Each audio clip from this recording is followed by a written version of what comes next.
I'm joined now by Professor Arnulf Stenzl, who is Chairman of the EAU Scientific Congress Committee and Office. Welcome to you. Thank you very much. So what are the highlights for you of the scientific program here at the conference? Well, actually, there are so many highlights, it would be very difficult to do that in a short time.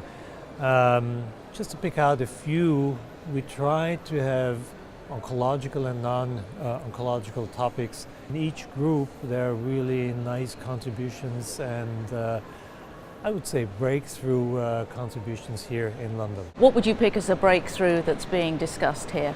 One of the breakthroughs is of course in the predominant topic prostate cancer. Not only the early detection but the prognosis of a patient who has prostate cancer. And we know from several most recent studies that we do not have to treat every patient where we diagnose prostate cancer. So active surveillance is one topic.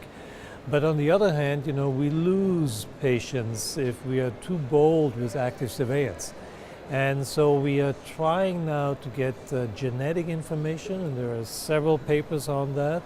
We're trying to get liquid biopsy results, getting information out of the blood and see whether miRNA, microRNA, whether any other DNA or proteomics within the blood is going to tell us which patient may need treatment and which patient we can wait or have alternative treatments. So that's prostate cancer, which is a big issue, as you say. What are the other key issues and debates you think will be talked about this year? Well, let's stay with oncology. Bladder cancer is the second most common disease in uro-oncology.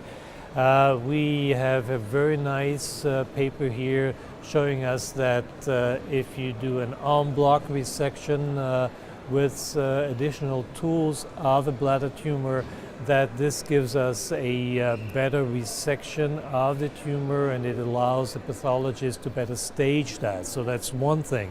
It's a prospective randomized study, and a prospective randomized study is a very strong argument. On the other hand, we have new systemic forms of treatment, both for bladder cancer and renal cell cancer. So we can now use immunomodulators like PD-1, PD-L1, so that is programmed death ligand inhibitors that would really avoid the blockage of the body's own immune system attacking the tumor. So there is those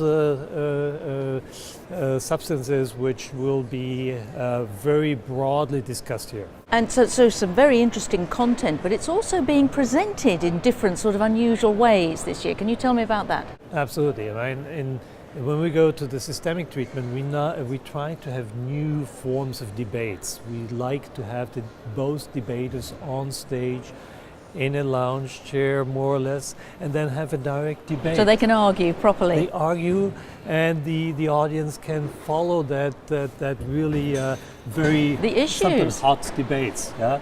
And on the other hand, urology is a very surgical field as well. So we do have live surgery here with a full day of surgery. In HD?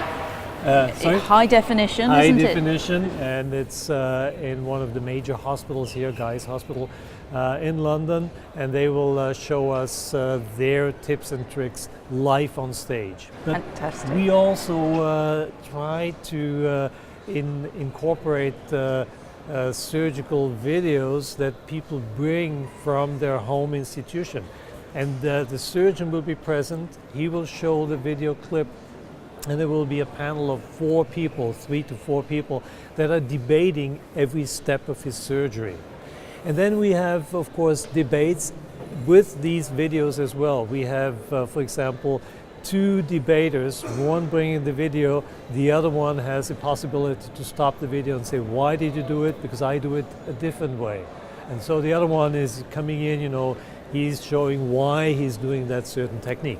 But that is one thing. The other thing is, of course, we do not only have surgery and we do not only have oncology here, but we also have very important issues like stones, stone treatment, debates on stones. We have large nice panels on Tuesday in the plenary session, but we also have thematic sessions and of course poster sessions. You know, that's why people come here.